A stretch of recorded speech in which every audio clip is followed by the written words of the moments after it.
వహిస్తున్నటువంటి రాష్ట్ర కార్యదర్శి జనసేన పార్టీ ఇన్ఛార్జి గారైనటువంటి శ్రీ సయ్యద్ జిలానీ గారికి, వేదికను అలంకరించినటువంటి పెద్దలందరికీ, జనసేన పార్టీ నాయకులకు, జన సైనికులకు, వీర మహిళలకు, జనసేన అభిమానులకు అందరికీ కూడా హృదయపూర్వకమైనటువంటి ఆవిర్భావ దినోత్సవ శుభాకాంక్షలు, నమస్కారాలు తెలియజేసుకుంటున్నాను. అలాగే రంజాన్ పవిత్ర మాసం సందర్భంగా ముస్లిం సోదర సోదరీమణులందరికీ హృదయపూర్వక శుభాకాంక్షలు తెలియజేసుకుంటున్నారండి. ముఖ్యంగా జనసేన 10 సంవత్సరాల ప్రస్థానాన్ని మనం చూసుకుంటే గనక అందులో సంపదని, సౌఖ్యాన్ని, స్వార్థంని వదులుకొని సమాజం కోసం, సామాన్యుడి కోసం వచ్చిన మహోన్నతమైనటువంటి వ్యక్తి పవన్ కళ్యాణ్ గారు. ఒక్కడిగా జనసేన పార్టీతో ప్రస్థానాన్ని ప్రారంభించి ఇంటింపై ఒడ్డునింపై అన్నట్టు ఈ రోజు లక్షల మందిని తన భావజాలంతో ఒక సైన్యంగా మలుచుకొని ఒకే తాటిపై నడుపుతున్నటువంటి పోరాట యోధుడు పవన్ కళ్యాణ్ గారు. జనసేన అంటే చాపకింద నీరులా, ఒక నిశ్శబ్ద విప్లవంలా ఈ రోజు రాజకీయ ప్రస్థానంలో ప్రపంచనాన్ని సృష్టిస్తుంది. ముఖ్యంగా ఒకటేనండి, ముఖ్యంగా కొంతమంది నాయకులు మాటలకు మాత్రమే పరిమితం అవుతారు. రాష్ట్ర ప్రయోజనాలు, ప్రజా ప్రయోజనాలే మాకు ముఖ్యమని. కానీ జనసేన పార్టీ పవన్ కళ్యాణ్ గారు దానికి కట్టుబడి వైసీపీ వ్యతిరేక ఓటుని నేను చీరనివ్వను అని ఏ మాట అయితే ఆయన చెప్పారో ఆ మాట కట్టుబడి ఈ రోజు జాతీయ అధ్యక్షులు, జాతీయ పార్టీ బలమైన నాయకుడైనటువంటి మోడీ గారు బీజేపీ పార్టీ యొక్క అభిమానాన్ని, విశ్వసనీయతను చూడని వారిని మెప్పించి ఒప్పించి ఆయన పొత్తుని కుదుర్చుకున్నటువంటి వ్యూహకర్త పవన్ కళ్యాణ్ గారు. అంతేకాదు జనసేన చేసినటువంటి అద్భుతాలెన్నో, పదవి అధికారం లేకపోయిన 10 సంవత్సరాల ప్రస్థానంలో ఆయన చేసిన పోరాటాలు, సాధించిన విజయాలు, ఒక ఉత్తానం కిడ్నీ సమస్య కానీ, బ్రిడ్జింగ్ కార్పొరేషన్ కానీ, అమరావతి రైతులకు మద్దతు పోరాటం కానీ, భవన నిర్మాణ కార్మికులకు అండగాని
అన్ని చోట్ల సీట్లు చాలా మంది వస్తాయని చెప్పి చాలా మంది ఆశించాం. అలాగే మనకు కూడా సీట్ వస్తుందని చెప్పి చాలా మంది ఆశపడ్డాం.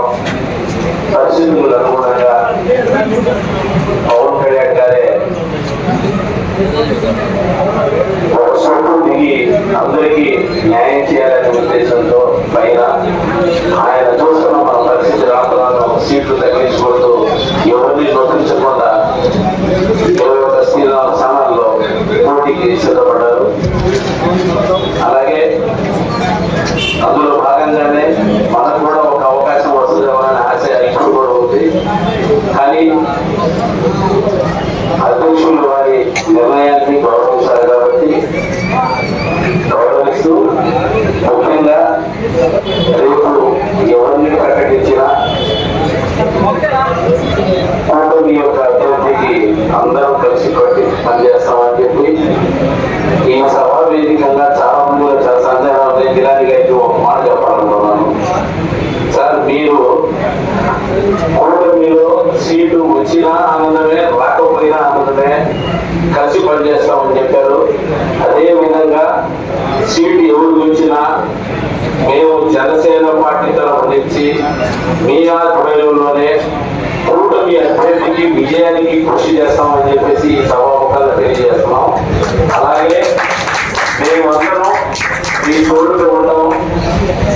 ఎవరు వచ్చినా మనకి ఎవరు ఏంటనేది తెలియదు. ఇప్పుడు మీరంటే ఇక్కడ ఎవరి పేరు చెప్పినా మీరు చెప్పగలరు, వచ్చే వ్యక్తి ఎవరు ఏంటనేది తెలియదు. కాబట్టి మేము మీ సమక్షంలోనే పనిచేస్తాం, మీ ఆధ్వర్యంలోనే ఎక్కడికైనా చేస్తాం. దయచేసి మమ్మల్ని మేము ఎటు వెళ్తున్నామని అడగొద్దు, మీ ద్వారానే మీ దగ్గరే ఉంటాం. కూటమి అభ్యర్థి కోసం 100% పనిచేస్తాము. కానీ మేమందరం చాలా మంది మిమ్మల్ని నమ్ముకుని ఉన్నాం సార్. ఇది ప్రతి కార్యకర్త మనసులో ఉంది కాబట్టి చెప్తున్నాను నేను. కాబట్టి మీరు మమ్మల్ని అందరినీ ఈ రోజు దాకా కష్టమైన నష్టమైన ఉన్నా లేకపోయినా చెప్పినా చెప్పకపోయినా కలుపుకుంటూ మీ దారిలో నడిచాం. ఈసారి కూడా మీతోనే మా ప్రయాణం. అక్కడ పవన్ కళ్యాణ్ గారు ఏదైతే ఆదేశిస్తారో మీరు ఇక్కడ అదే అమలు చేస్తారు. కాబట్టి మా ప్రయాణం మీతోనే. కాబట్టి ఏది ఏమైనా సరే నరసరావుపేటలో ఉమ్మడి అభ్యర్థికి వైసీపీని ఓడించి మీకు మాకు అందరం విజయాన్ని చేకూరుస్తామని, మీ ద్వారా అందరూ నడుస్తామని తప్పుగా భావించొద్దని, ఎవరు ఒకవేళ అటు ఇటు వెళ్ళినా మీ ద్వారే మా ప్రయాణం అని చెప్పేసి సభాముఖంగా అందరి మనసులో మాట చెప్తున్నాను సార్. Thank you.